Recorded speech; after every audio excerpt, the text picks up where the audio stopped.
John? I'm going down to the village to get some cigarettes. Do you want to come along with me? Better not. Daddy might call by in a few minutes. He said he'd pick me up on his way home. That book any good? Excellent. Guaranteed to send you to sleep in 3 minutes. I've got to read it. Orders from Daddy. The author's a friend of his. He's arriving from India this week. Is he staying with you? I'm afraid he is. John, do you ever get queer feelings about people who've never seen? Like a premonition? Yes, I get that sort of feeling about my income tax collection. When's this chap arriving?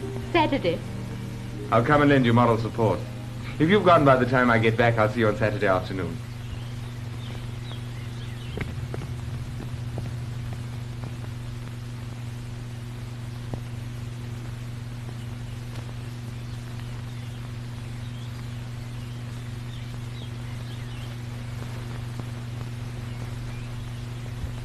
Julius Rickman. I don't think I'm going to like you, Mr. Rickman. I wonder why.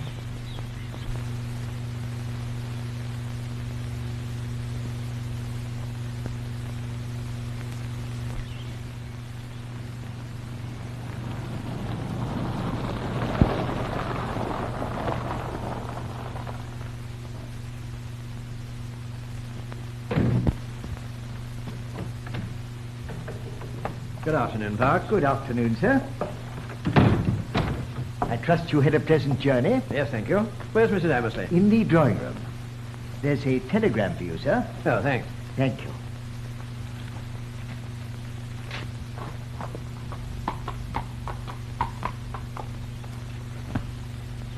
Thank you, Bob. I won't want to forget today. Rightio, sir. Enjoy your ride? I'd have enjoyed it much better if you'd been with me. Well, by this time next year... This time next year, I shall insist that my wife accompany me wherever I go. That's what all married men say, before they're married. This one's going to be different. They say that, too. You're much too cynical. I quite agree, John. Rubbish. How can I be cynical with a father like you always laughing at me? With you, my dear, never at you. Well, John, how are you? Very well, sir. Come along and have some tea. Hello, my dear. Oh, Gerald, I'd almost given you up. Train was late, as usual. Tedious? Thank you. I've just time for a cup. Well, young man, and how's the stock exchange? All right, sir. I'm glad I shan't be seeing it for a few days. I've seen the last of my office for a little while anyway. Life's just a procession of holidays for you men, it seems to me. What time has Mr. Rickman arrived, Daddy? I've just had a wire from him. He's due at 5 o'clock from Southampton. Oh. Anything wrong, dear? No, nothing. Except that... Except that what? Except that we're not looking forward to Mr. Rickman. How long is he staying? I really don't know. A couple of weeks at least. Anyway, I shall be here to entertain him, so he won't put you out. I don't think you've heard much about my friend Julius Rickman, have you, John? Is he the man from India? Yes, that's right. I met him out there about 20 years ago. Mummy and I have never seen him. No, but Gerald thought a great deal of him. Didn't you, dear? Yes, I certainly did. I stayed at his home in Calcutta. He went out of his way to show me every possible kindness. The hospitality I can offer here is very small, believe me. Oh, it's just on 5. I'll get along to the station. I'll see you later. All right, darling. You know, Dad is much too impulsive.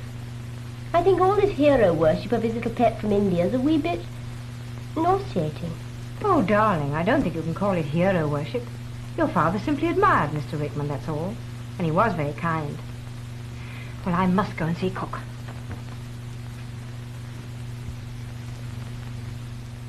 What are you thinking about? Nothing.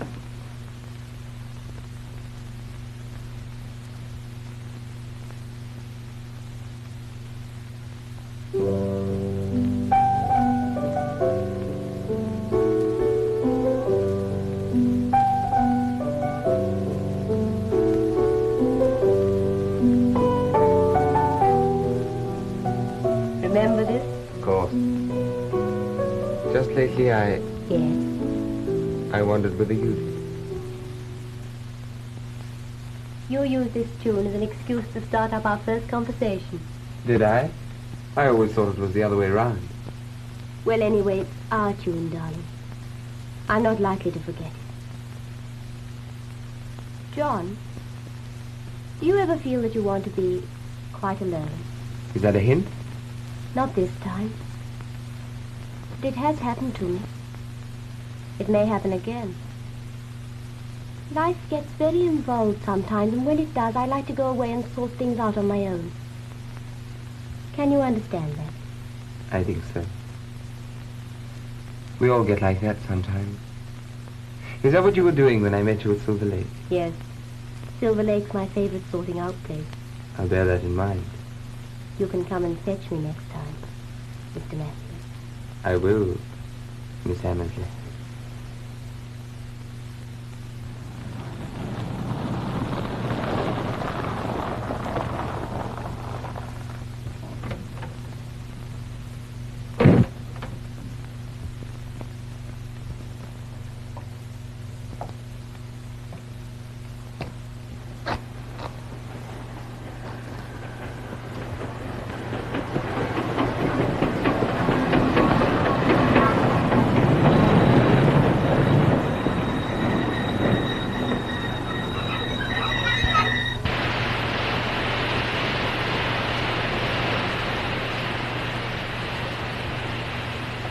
Porter, was that the connection from Southampton? Yes, sir. When's the next one due from London? 7 o'clock, sir. Thank you.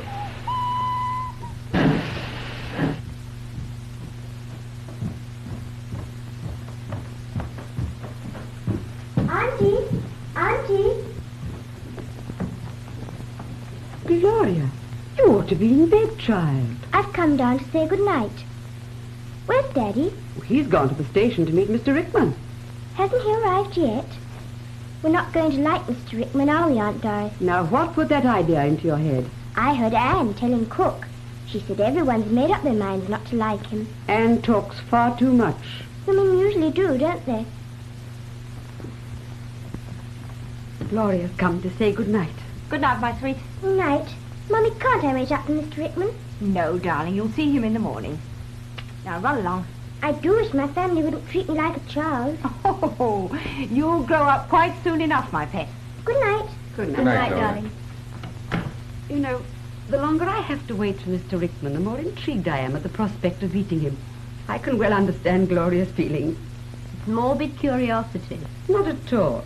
It's a natural reaction after hearing so much about someone one has never seen. Personally, I'm bored to death of hearing about him. Did you meet him, Gerald? Not a sign of him. He must have missed the train. Oh. Maybe he's coming by road. Possibly, but I'm quite sure he would have let me know. Well, I hope we're not going to wait much longer. I want my dinner. I've completely lost my appetite. I think it's the excitement. You know, some of you are going to be rather disappointed when you do meet Julius. You see, he's quite an ordinary sort of chap to look at. Oh, it's all right, darling. I've already steeled myself to bitter disappointment, so you needn't apologize. I'm not apologizing. I just wish to explain that Julius is the sort of man who likes to be accepted as an ordinary individual.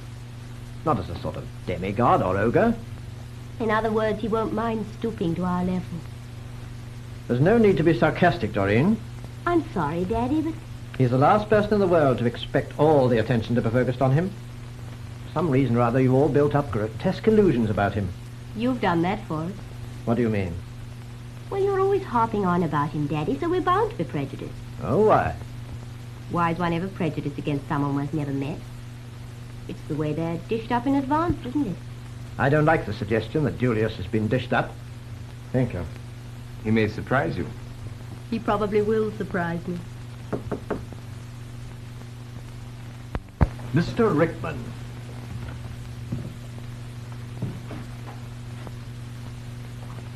Julius, How are you, Gerald? it's wonderful to see you. Now, let me introduce you. This is my wife, How do you do?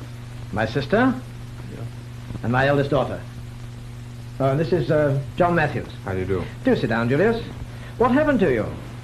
I got out at the wrong station. I hope I haven't inconvenienced anybody. Of course not. As long as you're here now, that's all that matters, isn't it? Yes, of course.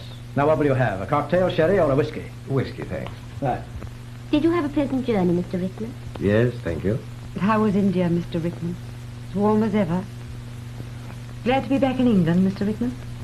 I think so. And I also look forward to returning to India. Oh, I can well understand that. I miss it terribly. But you were only there a few weeks. That makes no difference. As soon as I left, I missed it. And I don't think I've stopped missing it from the day I came back to England. There's something about the Orient that calls one. however far one may be. The color, the music, the mystic rites. And the smells? Doreen, dear. Well, I was going to say the romance. Tell me, Mr. Rickman, doesn't India hold the same fascination for you? Yes, I think it does. Well, after a lifetime out there, one can understand that. I don't think it's a question of time. A sort of affinity? Exactly. Dinner is served. Oh, good. Julius, you must be starving. Oh, rather. You know, breaking a journey like that. Yes, I know. Let me fill your glass. Thank you. As a matter of fact, I'm working on a book now dealing with religious practice in Tibet. Really? That's very interesting. At the moment, I'm dealing with a chapter on the finding of a new Dalai Lama to succeed on the death of the old. When the Dalai Lama dies, a search is made for a boy who can be accepted as his natural successor after passing certain tests. And is this boy the reincarnated Lama? According to their religion, yes, And is the search always successful? always. Oracles are consulted by the priests as to where the new Dalai Lama can be found. Then the search goes on until the conditions are fulfilled. Do you believe in that sort of thing? What do you mean, that sort of thing? Well, the transmigration of souls. Yes, I do. Mr. Rickman, what about spiritualism? You believe in that, of course. Most certainly, Miss Hammersley. Doris, I don't think that spiritualism has any connection with the subject we're discussing. How does science reconcile all this? Science and religion have always been at variance. The soul's destiny after death is a matter of belief. It has no relation to science. I always thought it took two people to bring about transmigration. Not at all. A soul can be projected to another being that is quite unaware of what is taking place. What a horrid thought. All right, Anne, you may go. Has the coalman delivered the coal, Tommy? Yes, a cartload of 100 weight. That Mr. Rickman's a queer man. I've never heard anyone talk so much. And they listen to him. What's he talking about? Souls. Talk sense, Anne. Go on, Anne, go on. We started off about babies being born in a place called Tibet. According to him, when some old man dies, then a baby's born. Just coincidence. No, because the baby turns out to be the old man, and the old man turns out to be the baby. He called it trans-emigration of souls. He says they emigrate. Then anyone who believes in transmigration need never be afraid of dying, in the ordinary sense of the word. Seems to me that his soul can go popping from one worn-out body into a young, fresh one ad infinitum. Yes, it certainly does change one's point of view about dying, doesn't it? As you say, Gerald. Personally, I rather welcome the thought of inheriting a new shell. I'm getting rather tired of this one. Well now, Julius, if the ladies will excuse us, we'll go along to my study. Yes, dear.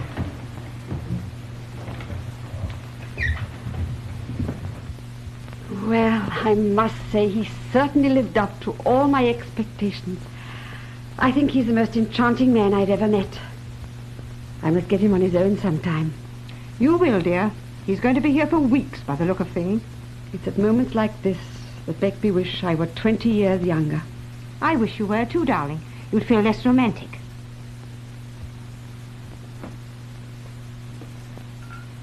Penny? I don't think I was thinking about anything in particular.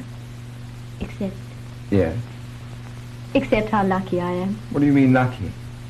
I had the sense to choose some nice parents. It's a lovely night. And you're standing here beside me. You've been reading too many books. No, darling, I made it up. It's just how I feel. I feel refreshed. As though I'd found a new point of view. A new life. Mr. Rickman seems quite interesting, doesn't he? Yes, quite. I hope you're not becoming a disciple. There's no fear of that. I don't think I like him any more than I thought I would. But he's still interesting.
That melody you've just played, what's it called? I don't know. I don't think I've ever heard it before. But surely you mean you'll be playing a piece you've never heard in your life? I can't remember having heard it. Well, then you must have been extemporizing. Yes. Yes, that's it. I must have been. John, will you get my coat? I want to go for a walk in the garden. Certainly, Doreen.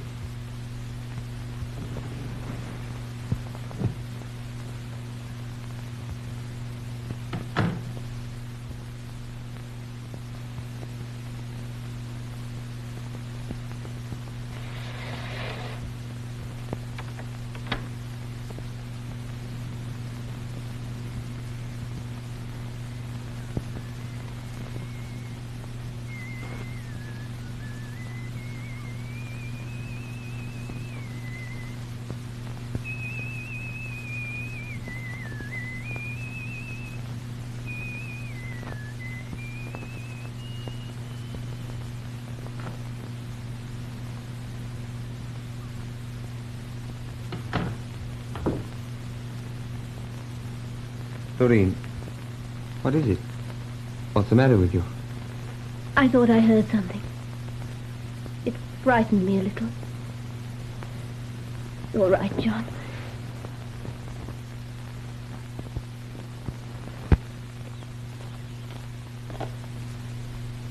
Who else is golfing this morning? Do we need anyone else? Why don't we drag Aunt Doris out to caddy for us? I'm sure she'd love that. What about her weak heart? Wouldn't do her any harm. She's getting too stuffy anyway. Why don't you ask Mr. Rickman?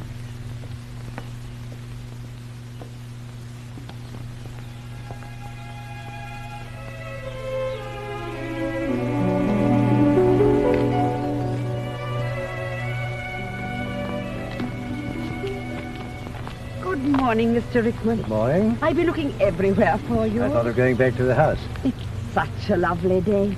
I had no idea you were a fresh air fiend. Oh, I don't think I am really, Miss Hammersley. I like a breath of it occasionally. You weren't by any chance whistling under my window the other evening, Mr. Rickman? Definitely no. It was such a strange air. It had rather an oriental quality about it. That's what made me think it might have been you. Tell me, are you enjoying your stay here? Very much, thank you.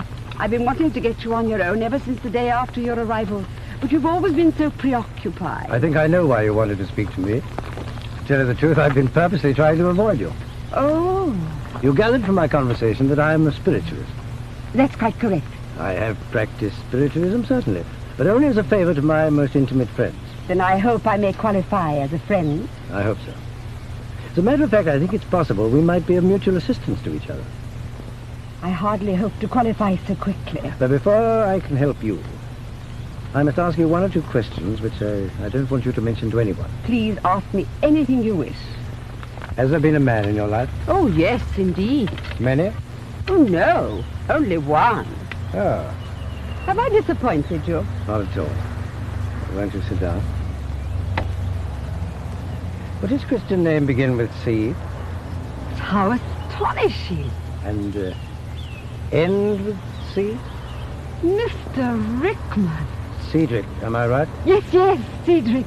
Oh, please go on. That'll be all for the moment, Miss Hammersley. Mr. Rickman. Yes? You said we might be of mutual assistance to each other. How can I assist you? By telling me how Cedric died. He was killed in an accident. I mean how he really died. I don't understand you. Then we'd better get in touch with him and ask him. Oh! Come in.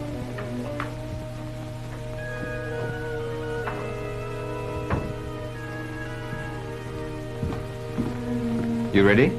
John, I wonder, would you mind if I didn't come with you? Why? I've got a headache. That's odd. What do you mean? I've just met Rickman. You told me to ask him to join us, remember? Yes, that's right. He's got a headache, too. I didn't suppose there'd be any connection between your headache and his. If I thought you were serious about that, I'd never speak to you again. course I'm not. I'm sorry. Doreen, Well, I'm very much in love with you, darling. You know that, don't you? And I'm very jealous. apparently. I can't help it any more than I can help loving you. You should try. Think about it.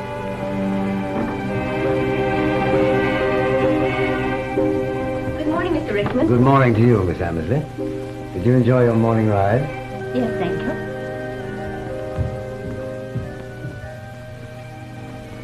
May I come with you one day? You like riding? With you, yes.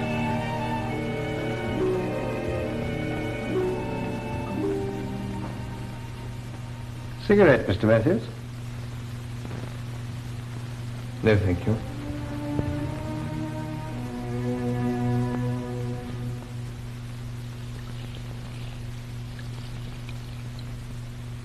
Doreen, darling, aren't you going out? No. Anything the matter? No, nothing. You seem very quiet. I was thinking. Oh. Anyone seen Julius? Yes, I saw him just now in the hall. I thought I'd drag him out for a bit of exercise. Can't have him stewing indoors on a day like this, you know. I don't think Mr. Rickman's the exercising type. No, that's true. Funny sort of chap, isn't he? Always reading. Never plays any games. And he feels the cold too, you know, even today. I suppose he misses India. I wish we could miss him. You know, in my opinion, there's something most unwholesome about him. Good heavens, why? Just because he prefers to remain indoors? After all, when a man's lived all his life out east, his tastes are bound to be different from ours. Well, it doesn't change my opinion of him. I'm beginning to lose interest in your opinion, my dear. Gerald. I'm sick and tired of the way you condemn the man. And you too. I'm not condemning him. You'd both made up your minds to dislike him before he even set foot in the house. Well, I want you to understand this. He's my guest, and while he's under my roof, he's going to be treated with courtesy. Gerald, you're surely not trying to tell me how I should treat a guest. I'm beginning to think a lesson in manners is necessary in this house.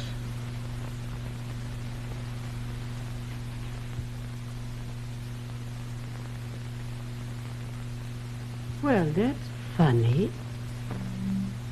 It's gone. What's gone? The spiritualist. Oh, here it is. Oh. Are you sure you finished with it? Yes, quite sure. Thank you so much. I started to read it some time ago. On Doris, Yes, John? did Mr. Rickman recommend that book to you? Well, no, he didn't. But I had the most enchanting talk with him on the subject of spiritualism. And in view of what he told me, I thought, I'd better prepare myself. For what? For the séance. You don't mean to say you're taking that nonsense seriously? Oh, but it isn't nonsense. I intend to communicate with Cedric. After what Mr. Rickman told me, I feel I simply must talk to him. To Mr. Rickman? No, to Cedric, you silly boy. But Cedric's dead, isn't he? Why, of course he is. But it's my duty to find out how he died. After what Mr. Rickman told me. What did he tell you? Well, he said... Oh, no, I promised not to tell anybody. You see, I have an idea that Mr. Rickman suspects foul play. And naturally, he doesn't want anybody to know that we are pursuing investigations. I'm sorry, dear, but that's all I can tell you. It's enough to be going on with. Yes, I suppose it is.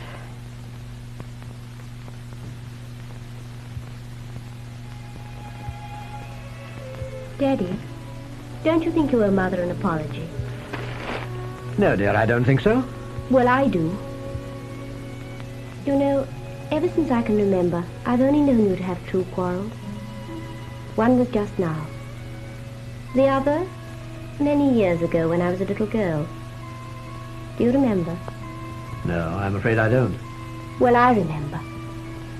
And I can tell you the cause of it. It was about Julius Rickman. Oh, you're imagining things. No, I'm not. He must have been thousands of miles away from here at that time. How could he possibly be the cause of a quarrel between your mother and me? Well, he was anyway. Mother was right when she said that he was unwholesome. But that's not what I'm afraid of. Then what are you talking about? Whenever you mentioned his name, before we ever set eyes on him, a cloud seemed to hang over us. As though he foreshadowed some evil occurrence. Oh, that's nonsense. No, it isn't. We used to laugh about it. And then, when we dismissed him from our minds, the cloud lifted. But now that he's in this house, we can't escape him. He's like some malignant spirit. I think you must be going out of your mind. No. You wait and see. I'm sorry to intrude. Are you coming to the golf club, Mr. Amersley? Yes, that's a good idea. If we go now, we might manage a round before lunch. All right.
Don't let me interrupt you. Please go on. It's familiar, the piece you were playing. What was it? It was a melody I heard once, when I was a child. In England? No. Somewhere abroad. In India? Possibly. That's queer. How does it go on? Allow me.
Like music, don't you? Isn't it queer how music can change one's entire outlook, one's whole life? You play extremely well, by the way. Thank you. What did you mean when you said that music can change one's life? Well, if it can influence our emotions, and you must admit that it does, it can alter the trend of our existence, since most of us are governed by our emotions. Unless we are ruled by our heads. How many of us are? I wish I was.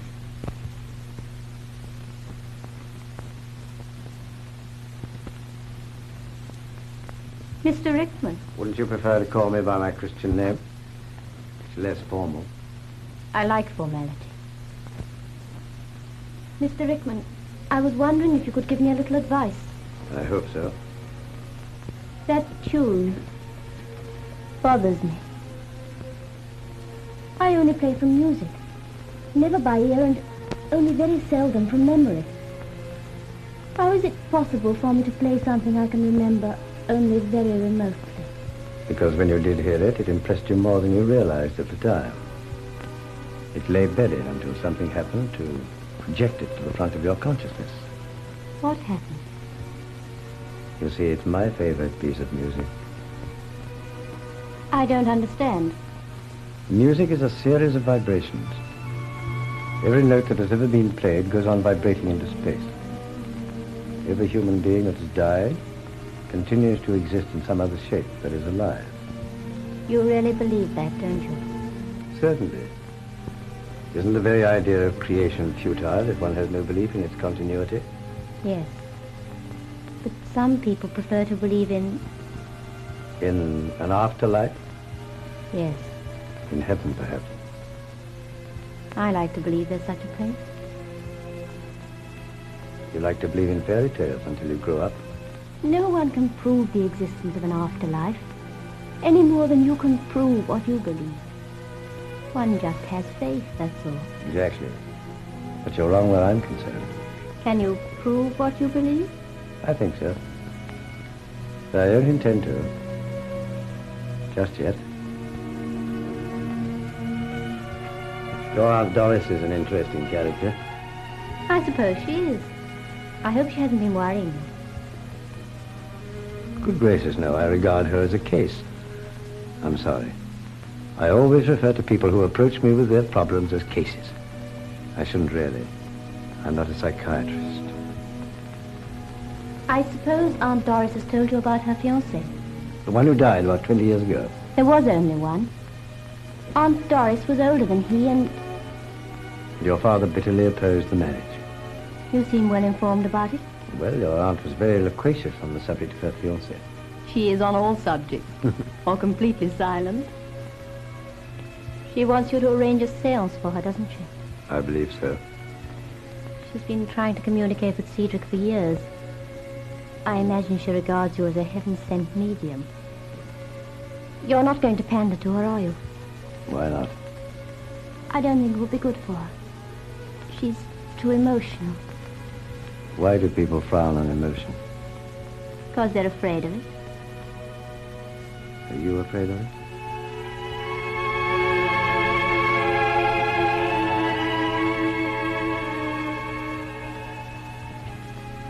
You are afraid of it, aren't you? You're afraid of me. I'm not. Well, I hate you. that's because you love me. You're afraid to admit it. Sit down.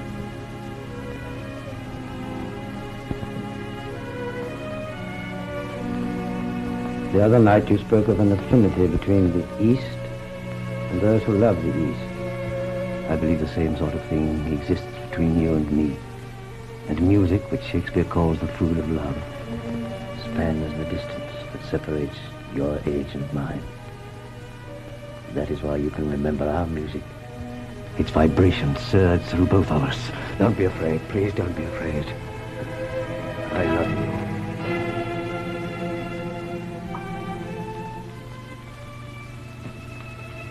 Cedric. Cedric.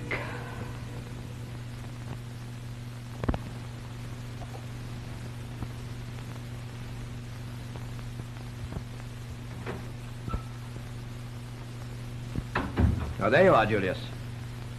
I wanted a word with you alone. I'm rather worried about my sister. Oh, I'm sorry to hear that. The fact is, John tells me that she's been pestering you to arrange for some kind of séance for her. Well? You're not going to do that, of course. Why not? Because I think it would be extremely bad for her. I don't know whether anyone has told you the circumstances of her fiancé's death, but to say the least of it, they were not too pleasant. I see. Apart from that, do you think this sort of thing can be good for my sister? She's not exactly young. Of course, if there's some mystery surrounding Cedric's death, I agree. It would be better to leave well alone. I didn't say there was any mystery. Nevertheless, you think we might discover something that will be a shock to her. I didn't mean that at all. Cedric Fox was killed in a car accident in Scotland. No, I was referring to the experience of trying to make contact with the dead. That's unhealthy. She tells me she met him in India. Was that before you met me? No, just about the same time. She met him just before she left there. He followed her back to this country. Did you like him? I detested him. Why? Because he was never in love with my sister. He was an adventurer of the worst type. He only wanted her money. I see. So you tried to break up the affair? Yes, I did. I acted in my sister's best interests. Of course. I suppose you think I should have left them alone. My dear fellow, who am I to sit in judgment on you? I feel quite certain that I saved my sister from a life of untold misery. And condemned her to one of frustration. That's not the point. Doris has a weak heart. And besides, I don't approve of these so-called séances. Bed already? Yes, I'm tired. Good night, my darling. Good night, Daddy. Good night, Mr. Rickman. Good night. Good night, Gerald. I'll think over what you've told me.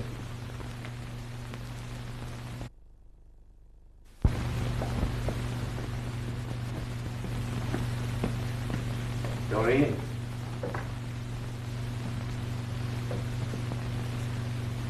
You haven't decided to avoid me, have you?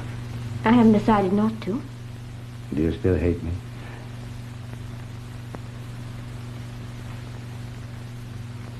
Good night, my dear.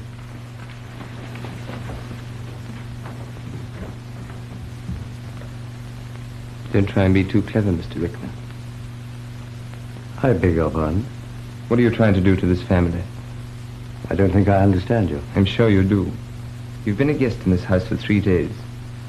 Before you came, I don't suppose there was a happier family in the whole country. Thanks to you, it's changed. Are you suggesting that I'm exercising a kind of baleful influence over them? Yes, I am. Perhaps you'll be good enough to tell me how I'm doing it. I'd like to. But poison is sometimes harder to identify than the symptoms of poisoning.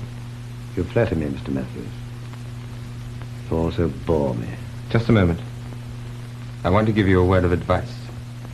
By all means. If it's as amusing as some of your conversation, I'd like to hear it.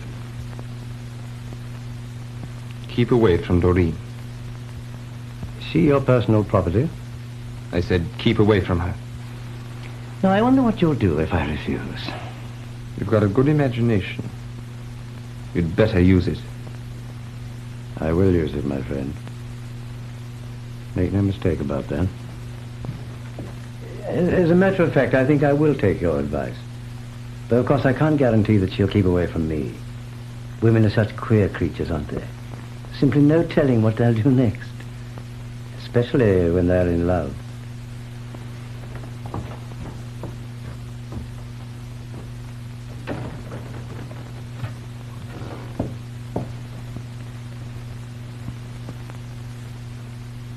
Good evening, Parks.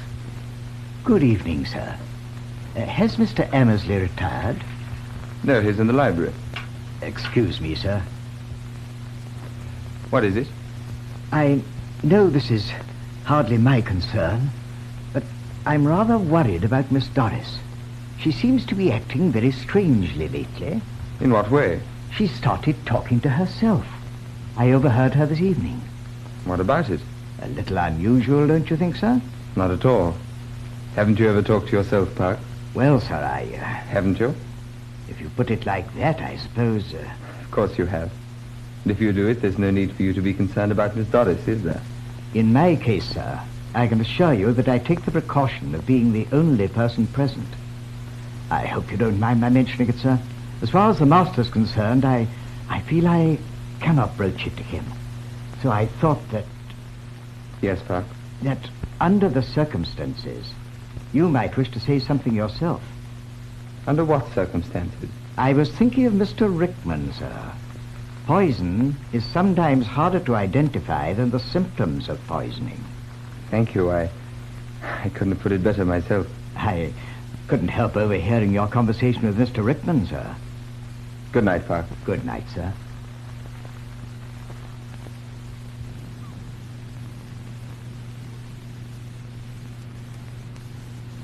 Poor Miss Doris. It's a bad sign. A very bad sign.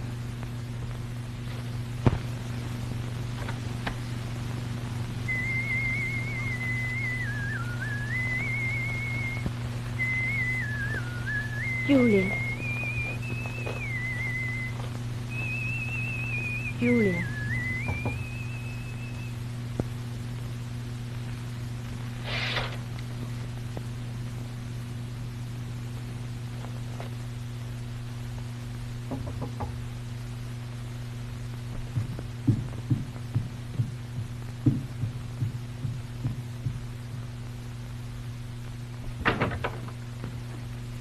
Is anything the matter? No, you see, Yes? I was passing and I heard you talking and... Gloria couldn't sleep, so she came into my room. Good night, John.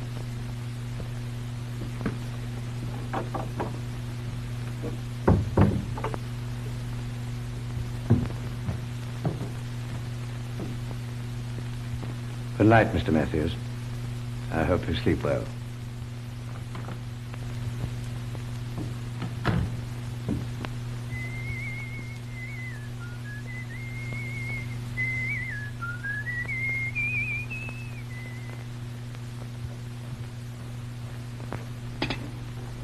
Thank you, Anne.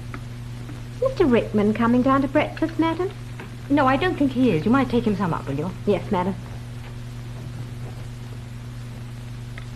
Gerald, Yes, dear?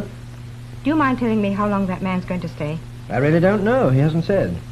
Or would you mind asking him? Certainly not. Why won't you? Because that's not the way to treat a guest. If a guest hasn't the decency to realize when he's overstaying his welcome, I'd say it's the only way to treat him. He hasn't overstayed. Oh, for heaven's sake, Gerald, why will you persist in deluding yourself? What on earth has he done now? It's not what he's done, it's what he is. Well, what is he? I've told you before, there's something sinister about him I don't like. I think I've heard just about enough of this. Bertha, I want you to realize once and for all, I will not tolerate that kind of talk. You shouldn't invite it then. What do you really think of him yourself? Well, you're not sure, are you? Not now. Gerald, ask him to go. Please ask him to go. I can't do that. Why not? Oh, my dear, can't you see what he's doing to us? You're not afraid of him, are you? Bertha, Yes? it's Doris. What about her? I want you to keep her away from Rickman. I'll try to. I'm sorry I lost my temper just now. I don't agree with what you say about Rickman, but I do want you to watch Doris while he's staying here. Then you are afraid of him. I'm only afraid of Doris making a fool of herself. I know there's something worrying you, and I don't think it stops at Doris. Can't you tell me what it is? Oh, it's nothing, I tell you. Drink up your tea, dear. It's a bit cold.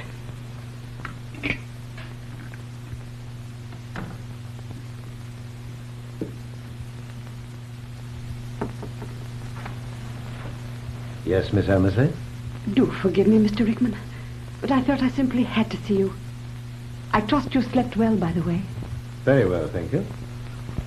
Personally, I slept abominably. But after what you told me yesterday, that's not surprising, is it? Well, I've come to tell you that I am not prepared. For what? To place myself entirely at your disposal. That's very accommodating of you. Oh, I mean in the spiritual sense. Oh, I see. You mean you would like to communicate with Cedric? Yes. Oh, yes. I warn you, the experience may not be pleasant. I have reason to believe that your fiancé's death was not accidental. You mean he was... Murdered. Murdered? But who would have done such a thing? Who could have murdered Cedric?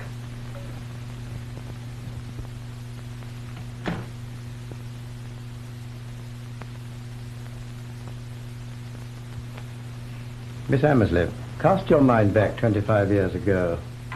25 years. An inquest was held on the death of Cedric Fox, Cedric. which you attended, Yes.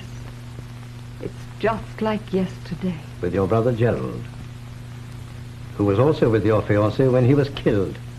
The sole witness. Am I right? Doreen, did Gloria go to your room last night? Yes, she had a nightmare. What, at her age? Didn't you have nightmares at her age? No, I did not. Well, I don't think there's any need to make an issue out of it. Is Gloria still asleep, dear? She was when I left her.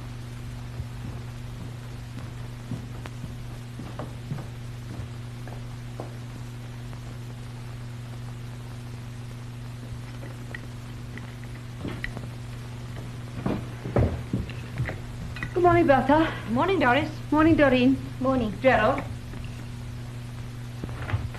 I wonder why some people can't come down when the gong goes.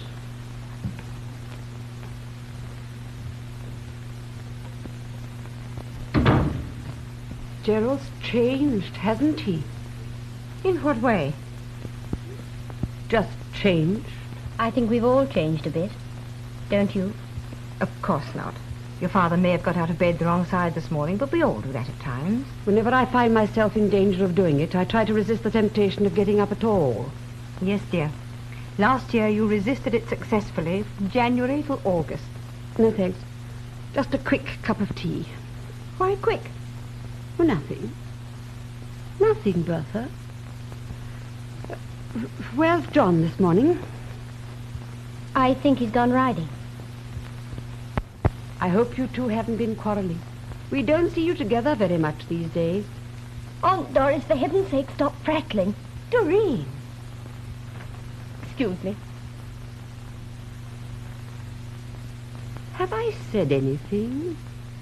No, dear. Nothing at all. Nice ride, sir? Yes, thank you, Bob.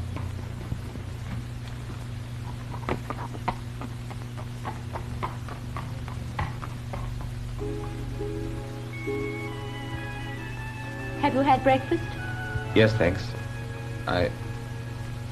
I'm going back to town this morning. I thought you were staying until tomorrow. No, there's rather a lot for me to do. I think I'd better get along. Besides...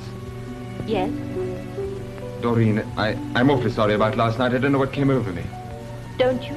Oh, for heaven's sake, can't you speak to me in more than monosyllables? Please don't shout. I don't know what came over you either. I want to ask you something. What is it? Have you by any chance fallen in love with Rickman? You know, there are two things in this world I detest more than anything else. Heroics and jealousy. I think you'd better go. You haven't answered my question. I don't intend to. And I don't intend to see you make a fool of yourself over a swine like Rickman.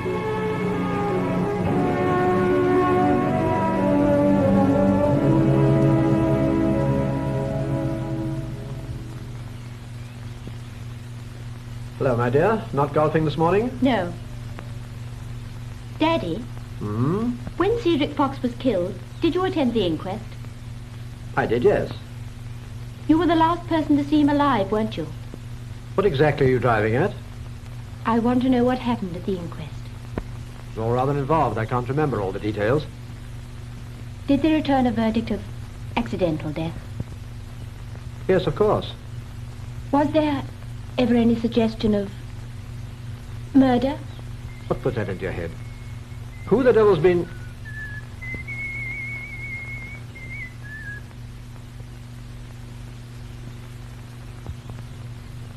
Come for a walk, Doreen. Looks as if it's going to rain presently. Oh, no, not this afternoon. You look as if a walk would do you good, Joe.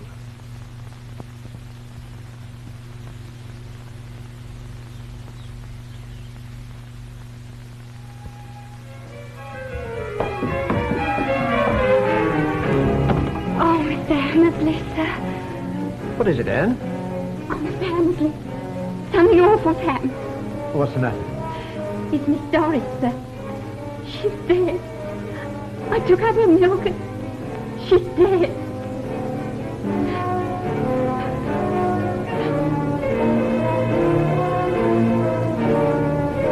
Gerald, quickly.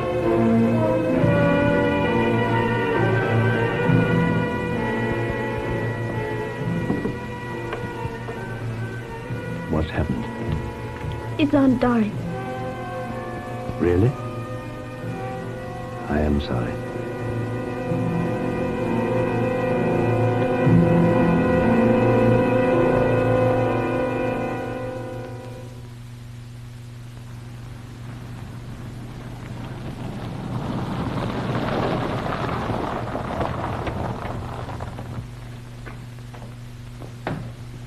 Where's Miss Doreen Parks? She went for a walk in the grounds, I think, madam, with Mr. Rickman. Thank you, sir. Gerald, I think you should have told the coroner of Doris's interest in spiritualism. There's no reason to complicate matters, my dear. Doris had a heart attack and died. We had expected it, you know. And as I've already told you, I regard it as a happy release for her. I wonder if she did. Of course, she may have met Cedric by now. Bertha, that was in rather bad taste. Oh, no. I mean it. I was discussing it with Julius this morning. Julius? Yes, dear. Julius Rickman. Our guest. Our permanent guest, it seems. But I thought you hated the sight of Julius. Perhaps I've changed my mind about him. I'm beginning to think he must have some secret fascination after all. For women, anyway. What makes you think that? Well, Park says Doreen's been taking a stroll with him in the grounds, and less than a week ago she loathed the sight of him. Aren't you glad we're coming round to your point of view?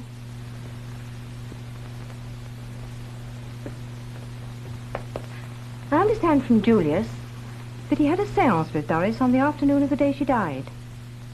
Why didn't you tell me that before? Well, why should I? As you said, there was no reason to complicate matters. I asked you to watch Doris. I did, but I couldn't watch Julius at the same time. Apparently, he went to her room. What's that? Anything wrong, dear? You trust him, don't you? At least you said you did. Is anything wrong, Gerald? No. According to Julius, the séance was quite successful. What did he say? That's what he said. It was quite successful. I better go upstairs and change.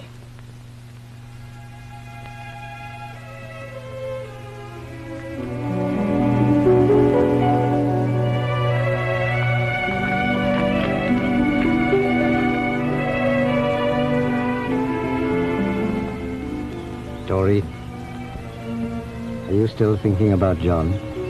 No. I don't think I want to see him again. You're not just hurt because he went away. No. I'm leaving myself in a few days. I want you to come with me. Doreen. Well, Gerald? Doreen, please go into the house. If I to remind you that my daughter's engaged to be married. My dear Gerald. I happened to overhear the last part of your conversation. Is that why you came here? Or to tell us that lunch is ready? The train back to London this afternoon, I suggest you take it. Really? When it's convenient for me to leave, I'll tell you. Until then, I propose to remain here. I'm beginning to enjoy myself. Just a moment. Yes? If you don't go, I shall be compelled to resort to... To violence? Why are you so anxious to get rid of me? You know perfectly well. And it's not only Doreen I can manage her myself. It's Doris. Do you remember my asking you not to encourage her over this séance business? Yes, I remember. Then why did you? Because I wanted to help her. Of course, I can readily understand your, shall we say, anxiety. What do you mean? How did the inquest go, by the way? Answer my question. What did you mean by that last remark? You know you're in rather an invidious position, Gerald. But of course you realize that, don't you? Why don't you come to the point?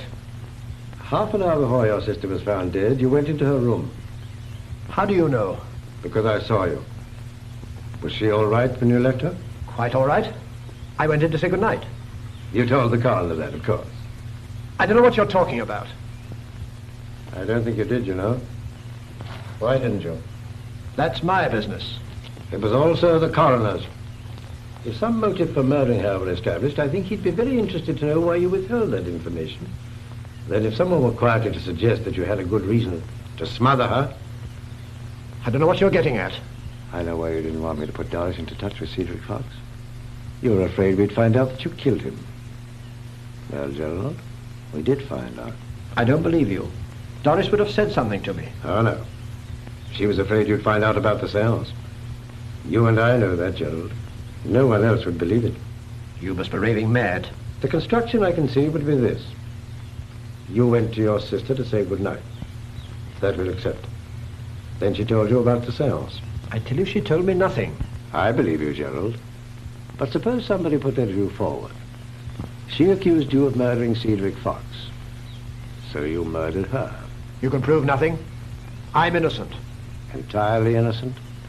Innocent of the murder of Cedric Fox? It was an accident. I remember all about the case, Gerald. I made it my business to remember. A verdict of accidental death was recorded. But at one time, things looked a little black for you, didn't they? You were known to have had a violent quarrel with him the day before the tragedy. You were the only witness of the accident when it occurred.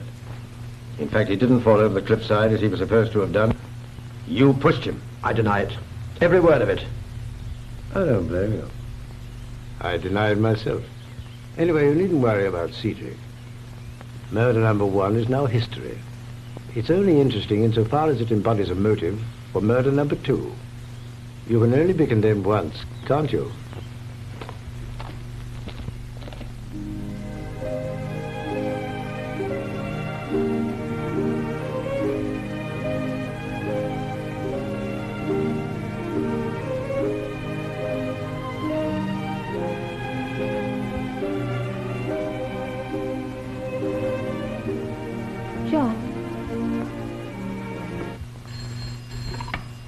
Hello?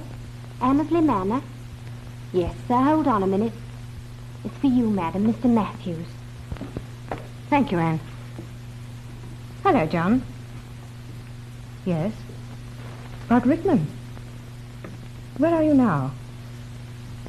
All right, you better come along right away. Yes, Gerald's at home. Yes, all right, in a few moments, then. Goodbye, John.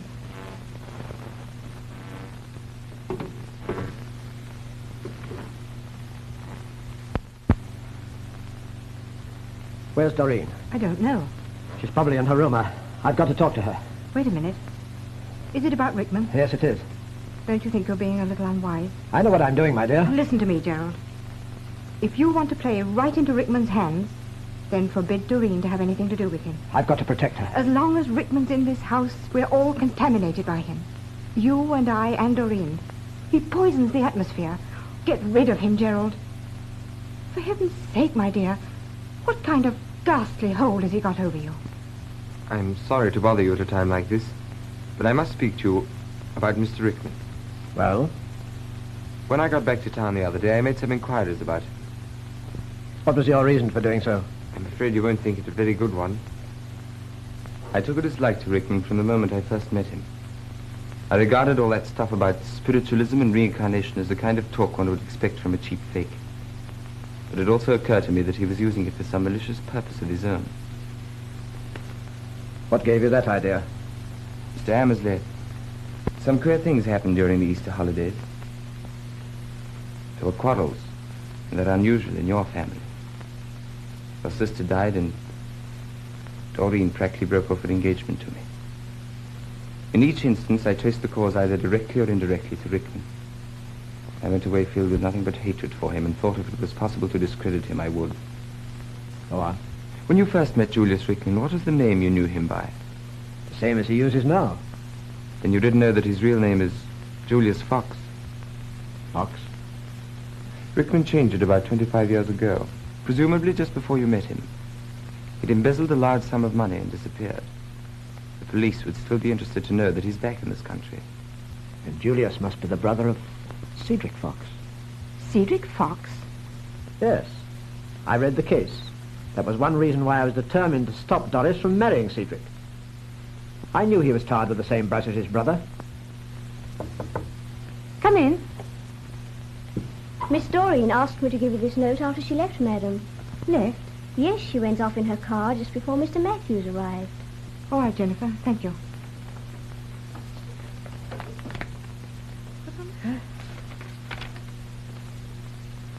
What does she say? Mummy, darling, I'm going away for a little while. Don't worry about me. My love to you both. Always, Doreen. Rickman.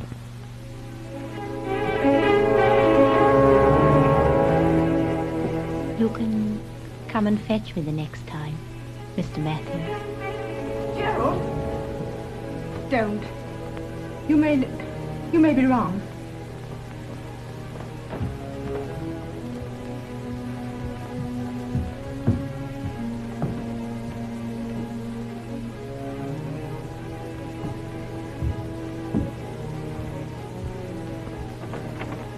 Well, Gerald. I give you just 5 minutes to get out of this house. Oh, my dear fellow, I couldn't pack in that time. If you don't go, I shall inform the police that Julius Fox, wanted for embezzlement in 1922, is back in this country. Well, well. So now you know all about me. But your information isn't quite correct. It was my brother who was wanted for embezzlement, not me. Then you admit that Cedric was your brother? And therefore there's no point in denying that, is there? Why did you come here? Do you really want to know? Then I'll tell you. I came here to satisfy myself that you murdered my brother. And then to avenge his death. I'm succeeding admirably. But I haven't quite finished yet. Did you know that Doreen has just driven off in her car? I intend following her. I know where she's going. I'm certain she hasn't told you. So you see, I have the advantage of you again. Doreen is in love with me. I don't suppose she's mentioned that either. The only way you'll destroy my power over her is by killing me. Just as you killed Cedric to destroy his power over Doris. While I'm alive, Doreen shall not escape me.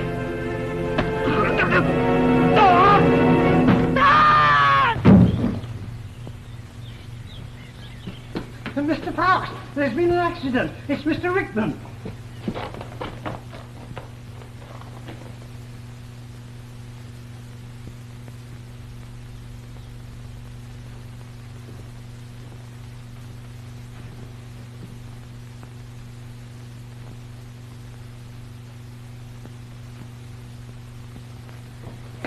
Mr. Rickman's foot.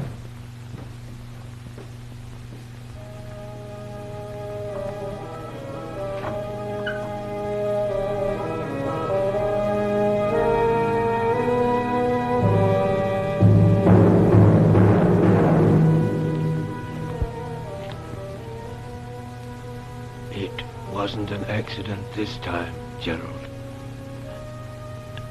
There are witnesses. Your turn next.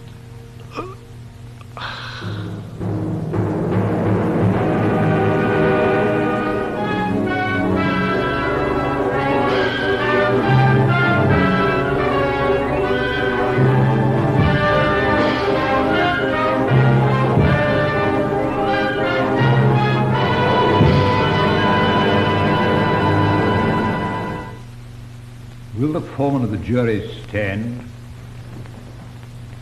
Members of the jury, are you agreed on your verdict? We are. Do you find the defendant guilty or not guilty?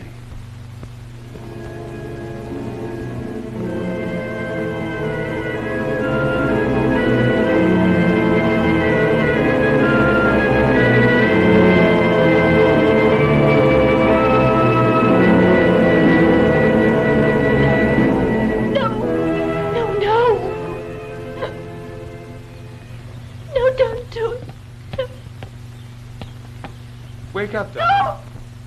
What on earth's the matter? I was dreaming. Daddy.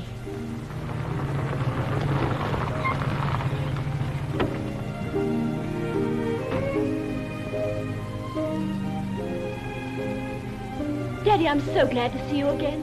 Well, this is all very sudden. You saw me only a couple of hours ago. I thought it was going to be longer than that. Lorraine, I've got some rather sad news. Not about Aunt Doris. No, she's all right. It's poor old Rickman. This telegram arrived just after you left. Here you are. Julius died this morning following severe heart attack. Joanna Rickman. Thank goodness.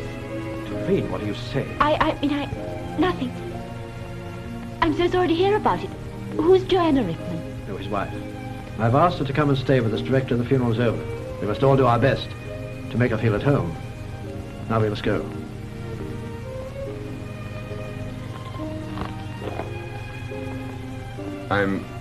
I'm awfully sorry about Mr. Rickman.